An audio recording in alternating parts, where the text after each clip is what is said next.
Phumelele Zondi. In the last week, we've seen Brazil get two massive beatings in the FIFA World Cup. No one could have expected that exit with such losses.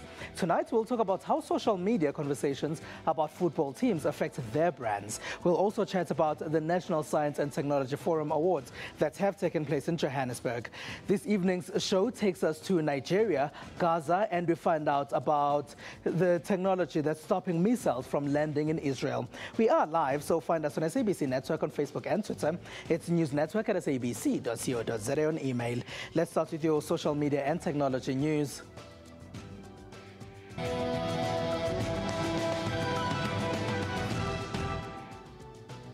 Afrikaans and Zulu-speaking South Africans will be thrilled to know that they can now browse Google emails in their native languages. Producer Lebo Sejage browsed through these changes and stumbled upon a few errors. Let's hear what she has to say. Ukwenza ikholi ku-Gmail akukho endaweni yakini. Funda kabanzi, fihla, ungaphinde uveze. Google's popular emailing service, Gmail, has added 13 languages to their already long list of 58 language options, making them a total of 71. The emailing services announced the availability of the languages on their official blog page on Monday. Some of these include Chinese, Armenian, and two of South Africa's official languages, Afrikaans and isiZulu. We at Network switched our Gmail account language options to isiZulu. There, we noticed a couple of terminology glitches. One example being that of the Zulu term umzuzu, meaning a minute, written as iminiti. On their blog, Gmail says that they aim at making email truly universal, but also admit that there's still an important barrier they need to overcome. HTC has announced that the company is restructuring in South Africa. The company has announced that it's no longer using a distributor, but working with what they're calling a fulfillment partner. They made the announcement as they revealed that the HTC One M8 is now available in the South African market. HTC wants to have at least 5% of the large smartphone market in South Africa. They believe their HTC One M8 is the right phone to do this with. The Android device has slick and beautiful aluminum finishing on the outside. It comes with a 5-inch display screen and a dual camera for those vanity selfies. It will retail in the South African market for sub 7,000 Rand. There seems to be some interest in HTC's restructuring in South Africa, as we already getting comments about the devices on the network Twitter accounts. On Monday, the Transportation Security Administration of the United States announced the security measures at its airport. This is because of what it says is credible intelligence of an imminent threat to transatlantic aviation. The TSA believes that a plane will be brought down by smuggling explosives on board, and that these bombs could be implanted in the battery compartment of electronic devices. All passengers headed to the United States of America will now have to prove their electronic devices are functional by turning them on. The 9/11 terrorist attacks in New York resulted in greater security across the United States. This meant the U.S. could dictate security measures to countries across the world that have direct flights into America. That trend continues. In the last week, the U.S. issued new requirements relating to electronic devices. Officials say electronic devices will not be allowed to board flights to the U.S. if they cannot be turned on. It is said the threats will emanate from Europe, the Middle East, or Africa. Some African airports that could be affected by this new regulation includes those in Kenya, Nigeria, and here in South Africa. Nigerians have come under greater scrutiny in America because of the widely reported case of the underwear bomber. Back in December of 2009, the Nigerian Umar Farouk tried to blow up a Detroit-bound international flight with a bomb strapped to his underwear on behalf of Al-Qaeda. The threat from Kenya and South Africa is due in part to the presence of Al-Shabaab in the two countries. Recently, it emerged that a South African passport was used by a suspected terrorist who is a woman dubbed the White Widow. She allegedly entered Kenya last year using a South African passport under the name Natalie Faye Webb. She is suspected to have taken part in the planning of the Nairobi mall attack of September 2013. So it's because of some of these events that the U.S. feels it must ask those entering the country to switch on their phones and other devices on landing. If the battery has died and the device doesn't go on, then it's most likely to be confiscated. Demo Africa has announced a list of 40 finalists who will showcase their work in Lagos, Nigeria later this year. The initiative rewards technology startups the opportunity to show off what they can do and then ask for funding from industry leaders. The number of entries rose to over 400 this year, but just over half of those met all the requirements to be adjudicated. Nigeria, Kenya and Ghana have taken most of the slots this year. Egypt has 3 slots, with 2 slots each are Rwanda, Tanzania, South Africa and Ethiopia. Tunisia, Benin, Cameroon, Uganda and Zimbabwe have 1 slot each. Last year, technology startups met in Nairobi, Kenya for the Demo Africa event. Nigeria often has a bad reputation online. This is due to the countless online scams that are often found to be generating either from within the country or by Nigerians in general. But what happens to all the genuine online requests from within Nigeria, like people seeking medical help, for instance? One such request calling for donations to treat a student suffering from throat cancer is currently doing the rounds on various social media platforms. The question is, will he get the assistance he desperately requires? Aishola Ebenezer is making a genuine and emotional plea online. He's calling on the public to help fund an overseas trip for his friend to receive treatment for throat cancer. Yusuf has been diagnosed with cancer of the throat, and it's called nasopharyngeal cancer. He needs our help. This is his friend, Yakubu Yusuf. He's 29 years old and is in desperate need of treatment to the value of R500,000 rands. The hashtag Save Yakubu Yusuf has been used more than 6,000 times in Nigeria, calling on people to donate money into a bank account.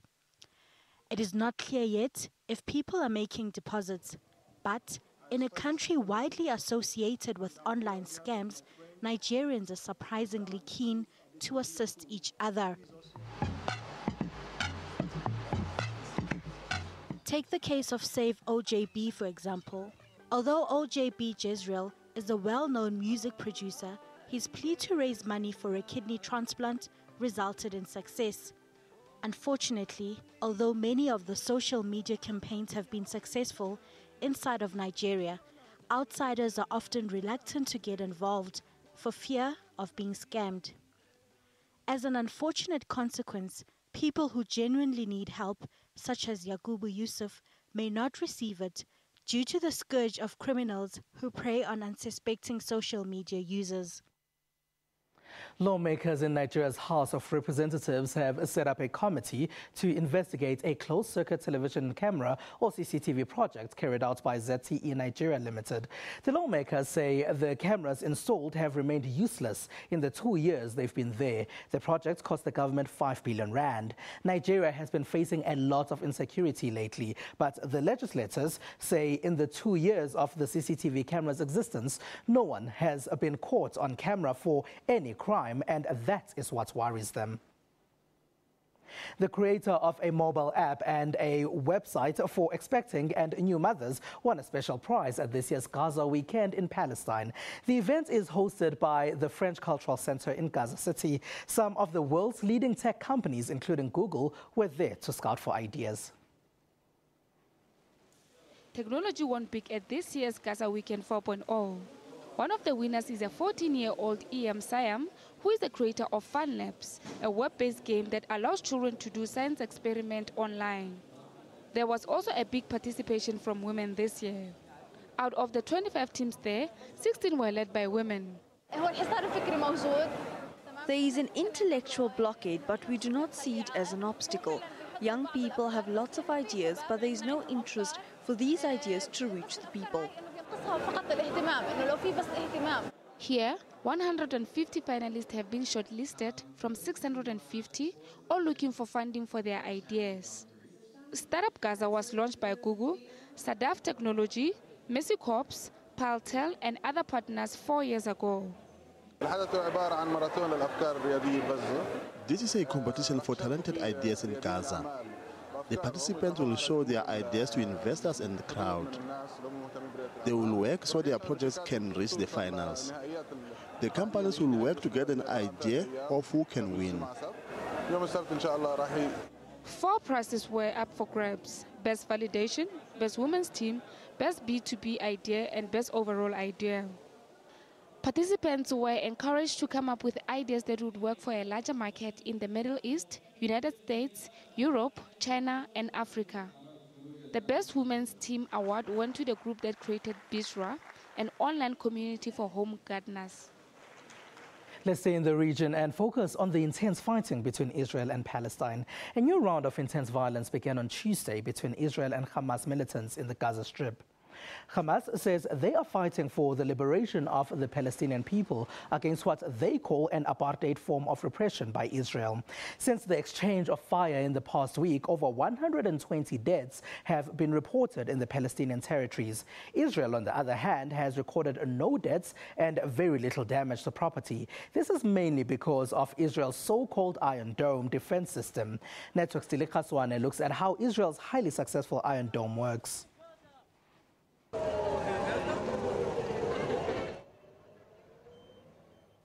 An ordinary day in any Israeli city. This could be Jerusalem or Tel Aviv. Air raid warning sirens go off to signal an imminent threat. The military has detected an enemy rocket coming in. Shaken, citizens take shelter inside fortified buildings while the defense force neutralizes the rocket before it can land on Israeli soil. This defense system is called the Iron Dome. It is an invincible and yet astonishingly effective defense line over the skies of Israel. The country has several stations that monitor hostile rockets above its skies.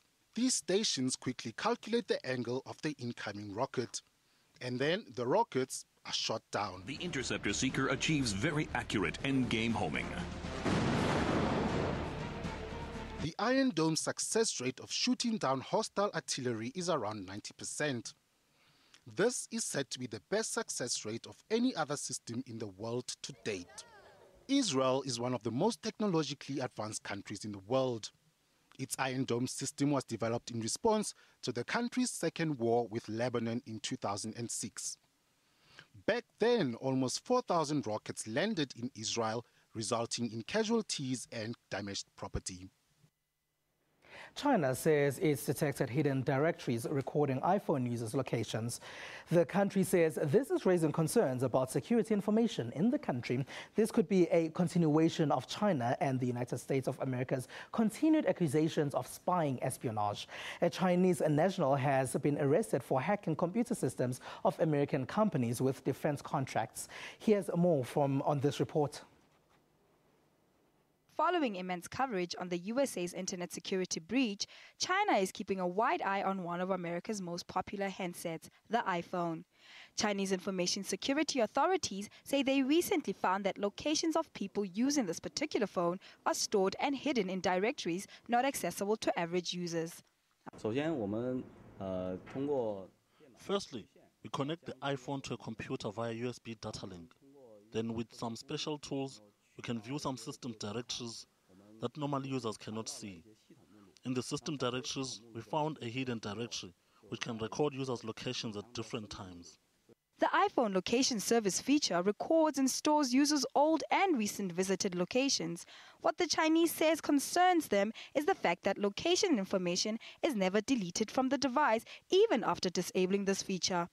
If the frequent locations feature is turned off, the background data is not affected at all.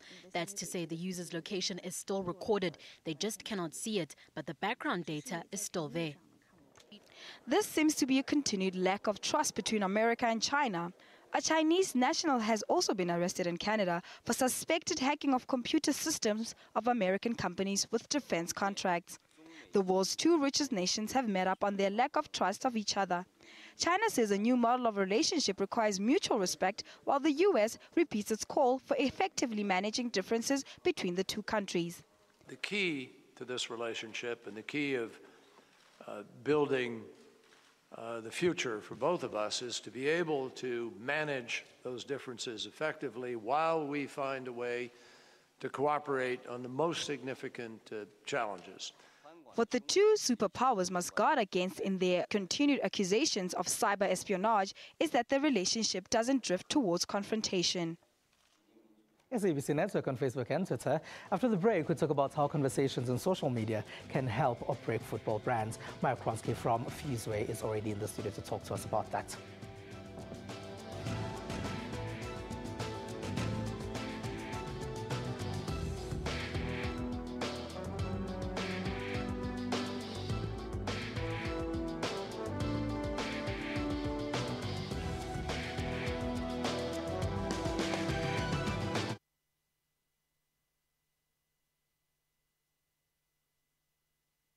Okay, cool. Can I have scripts?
Catch all 64 games of the FIFA World Cup live from 12 June to 13 July on SABC TV and our 19 radio stations. SABC, the official broadcaster of the 2014 FIFA World Cup Brazil. Zoom into Africa. This is the Kingdom of Lesotho. The leader is King Letsie III. The Kingdom of Lesotho attained full independence on 4th October in 1966. The population is more than 2 million people. One of the major languages spoken is English. Monetary unit is Maluti.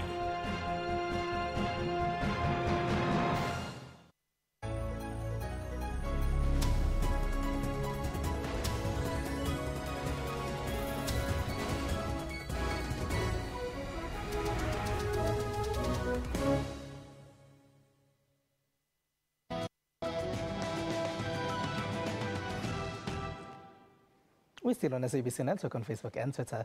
Welcome back. Twitter statistics show that the Brazil 7-1 loss to Germany is the most tweeted sports match in history.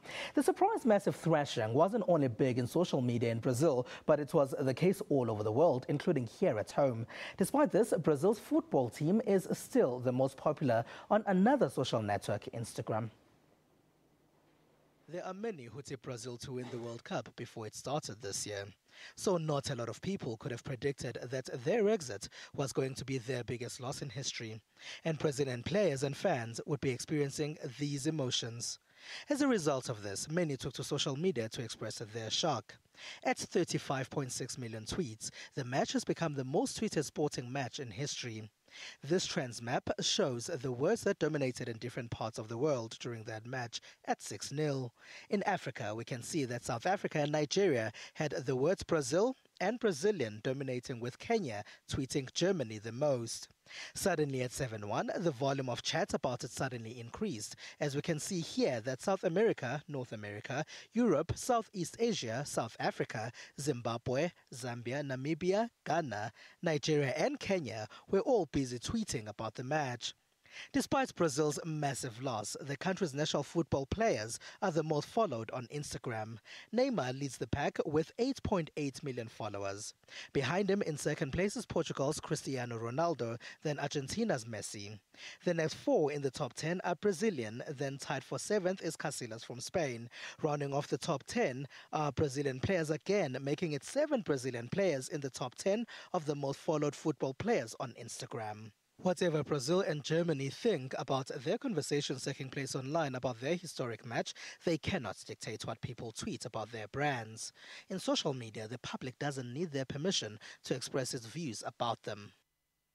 And when you look at those Instagram numbers, it does seem that the brand that is the Brazilian football team has not been dented by the two massive losses. Netherlands defeated them by 3-0 last night. Now, joining us in studio to talk about how conversations about a football team can dent the team's brand is Mike Ronsky. He's the founder and managing director of Fuzwe, which specializes in social media measurement and research. Thank you for joining us, Mike. It's good to be on the show. Now, how can conversations in social media dent can they dent a football brand? Look, a football brand is quite unique in the social media space because normally there's a lot of emotions associated with sport and there's a lot of polarized views in social media. Everybody's got their own opinion. So any brand that is involved in sponsorship of an athlete or something like that, they need to inevitably take into account social media and its impact on their reputation. And inevitably, this goes into things like crisis communications in the event of something like a massive defeat like that, and how that affects the reputation of all the brands involved. So how should they deal with it, that crisis communication that you're talking about? Yeah. Well, I think first and foremost, social media policies need to be in place for every single company that's involved with any kind of endorsement, really. I think traditionally companies haven't been as open in terms of communicating with their sports teams, with their endorsements, as they could have been in the past. And the social media element hasn't been emphasized in those communications. I think that is absolutely key. Also, I think risk mitigation needs to be in place on a social media level, and that needs to be channeled back into the organization. So in the same way that risks are assessed by order of priority and probability, social media risks, and especially those to do with football games and endorsements need to be there. You know, we've all seen the downfalls of like Tiger Woods and Oscar Pistorius and how the brands around those celebrities have been affected afterwards. But we are realizing that Neymar still has 8.8 million followers, and we saw that on Instagram, Brazilian players are the most followed. Should Brazil worry about this? Absolutely not. I think these individuals have become extremely powerful media brands in their own right, and companies understand this. The question obviously comes into the point of reputation management of these people. And these individuals often have entire teams behind them that manage their online reputation, that manage their teams. And companies need to really understand how these people go on social media and project their image out there. Because it is an additional risk element, as I said. We saw here at home that there's a photograph that was actually leaked by an Orlando Pirates player of Orlando Pirates footballers naked in the shower. Now, what should Orlando Pirates have done about that? And what should the player have done? Should he obviously now thinks he shouldn't have leaked that photo? Well, I suppose we can't show that on the show, but it did go quite viral. And look, at the end of the day, it does revolve around crisis communications. Every brand needs a crisis management strategy when it comes to social media planning. But with that said, I mean, I can cite numerous examples of brands completely having their reputations destroyed overnight because of a social media problem. But that has never impacted the bottom line profitability of the brand itself. I have not seen any correlation there. So yes, crises are difficult, but people forget very, very quickly on social media. Footballers are individuals. In the case of Orlando Pirates, it was a footballer who did that. Maybe the way they should interact with fans on social media should be different. Yes, I think anybody that has any number of followers on social media needs to really understand that their voices are heard by many, many people. And they need to understand that they need to be careful what they tweet out because that stuff is permanent. And ideally, they need a social media reputation management specialist or a consultant behind them that helps them understand the nature of the medium. Mike Ronsky from Fuzwe, thank you very much for being a part of our network. Thank you. Thanks. Now, producer Boitumelo Gaza has been playing around with the new Mesa phablet. Here's what she thinks of it. If you've ever fancied playing around with a tablet in a restaurant and couldn't afford the ones that cost 5,000 rands or more, Mesa says they've got just one for you. Mesa has launched a low-market phablet. From first glance, the device looks exactly like a high-end device, but on playing around with it, it's clearly not as high-end. As I played around with it, I also gave it to someone who never really used iPads, Galaxies, and the likes. He liked the fact that he didn't have to carry both his phone and the tab at the same time. At almost 8 inches, the screen was just too large for me to be comfortable with making voice call on it. The battery life seems to last long. One can run different applications without battery failing too quickly. What's disappointing about the Mesa M785 is the 2-megapixel camera and the screen that has very low resolution. Those were huge disappointing factors, but one can easily overlook them. The verdict: the Mesa M785 has all the basic application one needs in a phone, and with the recommended retail price of 2,200, it's a bargain.